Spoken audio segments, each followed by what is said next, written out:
295C اور 295A یہ حرمت رسالت صلی اللہ علیہ وآلہ وسلم کا مترادف نہیں ہے. اس بات کو سمجھنے کی ضرورت ہے. یہ جو سیکولر مذہبی ہے، یعنی مذہب صرف مذہبی تہواروں پہ اس کے اندر نظر آتا ہے. اس پورے پروسیس سے گزر کے کسی پر فتویٰ لگایا جا سکتا ہے. یہ فتویٰ بازی. بسم اللہ الرحمن الرحیم. ناظرین محترم، آج ہم بات کریں گے ایک ایسے موضوع پر جو پاکستان کی طول و عرض میں سوشل میڈیا پہ مذہبی اور غیر مذہبی حلقوں کے درمیان ایک اہم موضوع بن کر گردش کر رہا ہے، یعنی رجب بٹ اور 295. آخر ایسا کیا ہوا کہ مذہبی حلقے رجب بٹ کے خلاف بولنے پر مجبور ہو گئے؟ اگر ہم رجب بٹ کی شخصیت کو دیکھیں تو ایسا نہیں ہے کہ وہ کوئی بہت اچھے مثبت کنٹینٹ بنا رہے ہیں. وہ فیملی ولاگنگ کر رہے ہیں جو پاکستانی معاشرتی اخلاق کے ساتھ زیب نہیں دیتی. لیکن اس کے باوجود ہم دیکھتے ہیں کہ انہوں نے ایک ویڈیو بنائی اور اس میں کہا کہ میں 295 کے نام سے ایک پرفیوم لانچ کر رہا ہوں، اور اس پر یہ بحث چھڑ گئی مذہبی حلقوں میں کہ انہوں نے توہین رسالت کی ہے. پہلی بات تو یہ کہ ہم رجب بٹ کے کنٹینٹ کو جو وہ بناتے ہوئے ہم اس کی کوئی اپریسیشن نہیں کر رہے، نہ ہی ہمیں اس کنٹینٹ سے کوئی غرض ہے. لیکن یہ رویہ جو آج رجب بٹ کے ساتھ ہوا، کل کسی اور کے ساتھ ہو سکتا ہے، پرسوں کسی تیسرے بندے کے ساتھ ہو سکتا ہے. یہ رویہ قابل غور اور قابل تنقید ہے. پہلی بات تو یہ ہے کہ خود 295C اور 295A یہ حرمت رسالت صلی اللہ علیہ وآلہ وسلم کا مترادف نہیں ہے. اس بات کو سمجھنے کی ضرورت ہے. یعنی ایک چیز ہے جو کہ موضوع ہے اور ایک اس کے متعلقات میں سے. موضوع ہے حرمت رسالت صلی اللہ علیہ وآلہ وسلم، لیکن اس کے متعلقات میں سے یہ ایک قانون ہے. مثلاً اگر ایک شخص نے ایک کتاب لکھی حرمت رسالت پر، تو آیا کتاب خود حرمت رسالت کے مترادف ہے؟ ایک شخص نے ایک ویڈیو بنائی حرمت رسول اللہ صلی اللہ علیہ وآلہ وسلم پہ، کیا وہ ویڈیو خود حرمت رسول کے مترادف ہے؟ ایک شخص نے کوئی اور کام کیا، کالم لکھا، تو کیا وہ کالم حرمت رسول اللہ کے مترادف ہوگا؟ نہیں. پہلی بات تو یہ.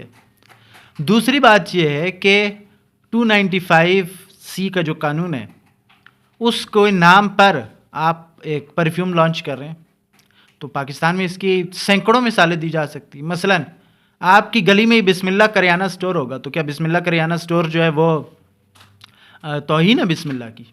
مثلاً ایک پروڈکٹ کو لانچ کرنا کیا توہین شمار ہوگی؟ یا میں آپ کو ایک اور مثال دوں کہ آپ کو ملے گا مثلاً اسامہ پان شاپ، پان کی دکان جو اسامہ نام پر ہے، ٹھیک ہے، تو کیا یہ حضرت اسامہ بن زید رضی اللہ عنہ کی توہین کے لیے؟ ٹھیک ہے. یا میں ایک اور مثال لے لیتے ہیں. مثلاً ہمیں ملتا ہے کہ مدینہ شہد سینٹر کوئی بناتا ہے، تو کیا یہ مثلا مدینہ طیبہ کی توہین کرنا چاہ رہا ہے؟ ایسا نہیں ہے. ایسا نہیں ہوتا. کسی بھی معاشرے میں ایسا نہیں ہوتا. کسی بھی معاشرے میں کسی نام پہ کوئی پروڈکٹ، ہاں اگر ایک شخص جان بوجھ کر یہ کر رہا ہے، یہ بولتے ہوئے کر رہا ہے کہ میں معاذ اللہ رسول اللہ صلی اللہ علیہ وآلہ وسلم کی حرمت کی توہین کے لیے یہ نام رکھ رہا ہوں، یا کسی معیوب شے کا نام رکھ رہا ہو، مطلب کوئی ایسی چیز جو اس کے نام کے ساتھ سازگار نہیں ہے، ٹھیک ہے، تو بات سمجھ میں آتی ہے. یا اگر کوئی ایسا پڑھا لکھا شخص کر رہا ہو جو مثلا علم دین رکھتا ہو یا علم قانون رکھتا ہو، قانون کا متخصص ہو یا دین کا متخصص ہو، اور وہ کوئی ایسی حرکت کرے، تو پھر ہم کہہ سکتے ہیں یہ سب کچھ جانتا تھا، اس کے باوجود اس نے ایسا کیا. ایک عام شخص جس کا کام فیملی ولاگنگ ہے، جو سیکولر مذہبی ہے، یعنی مذہب صرف مذہبی تہواروں پہ اس کے اندر نظر آتا ہے، صحیح ہے، یعنی وہ رمضان میں مذہبی ہو جاتا ہے. پاکستان میں ایسے ہیں میڈیا اینکرز ہیں، سارے ہیں، ٹھیک ہے، کون نہیں ہے، ہر دوسرا شخص ہے. رمضان میں مذہبی ہیں، محرم میں کے 10 دن میں مذہبی ہیں، میلاد پہ مذہبی ہیں، مثلا یہی خاص تہواروں کے مذہبی جو ہوتے ہیں سیکولر مذہبی. ٹھیک ہے، ایک ایسا شخص ہے، عام شخص ہے، بغیر کسی انٹینشن کے یہ کر رہا ہے، اور اس میں ایسا بھی کہیں پر کوئی پہلو نہیں ہے اس کی ویڈیو میں کہ بھائی میں توہین کرنا چاہ رہا ہوں.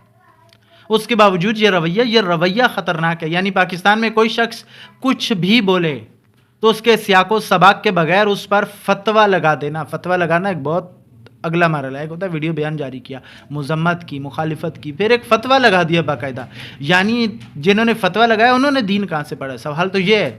یعنی یہ خود اسلام کی اور افتاء کی، فتویٰ لگانے کی توہین ہے.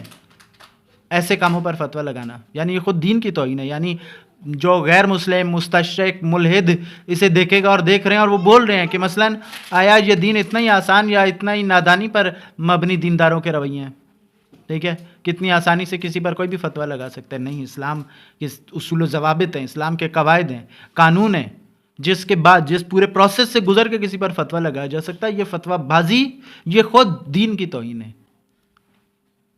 اس پر غور کرنے کی ضرورت ہے. اور آج ایک سیکولر شخص نے یہ کیا ہے جس کا ایک خاص مسلک سے تعلق ہے، تو کل کوئی کسی دوسرے مسلک کا کوئی شخص بھی کر سکتا ہے اور اس کے خلاف بھی یہی رویہ آئے گا، اور یہ ایک آگ لگ جائے گی جس میں پھر بات بھی نہیں کی جا سکتی.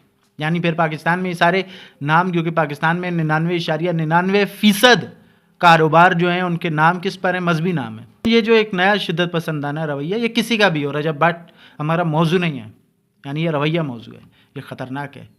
کل کلا اس کی زد میں کوئی بھی آ سکتا ہے. اس پر سوچنے کی ضرورت ہے پاکستان کے مذہبی حلقوں کو، اہل سنت کو، اہل تشیع کو، مسلک دیوبند کو، مسلک اہل حدیث کو، کہ کس طرف جا رہے ہیں لوگ اور مذہبی حلقے کس طرف جا رہے ہیں. مدارس کو اس پر کام کرنے کی ضرورت ہے کہ مثلاً فتویٰ لگانا سخت کریں. ہر شخص کو ٹھیک ہے 4 سال میں مفتی کی ڈگری نہ دیں 8 سال میں، اور اگر دیتے بھی ہیں تو اس کا معیار اتنا سخت کریں کہ بھائی وہ ہر جس پر اس کا دل چاہے اس پہ فتویٰ لگاتا ہوا نہ پھرے. اس پر سوچنے کی ضرورت ہے. ہمیں سوچنا چاہیے اس ماہ مبارک رمضان میں، تاکہ ہم ایک بہتر پاکستان کی طرف جا سکیں. والسلام علیکم ورحمۃ اللہ وبرکاتہ.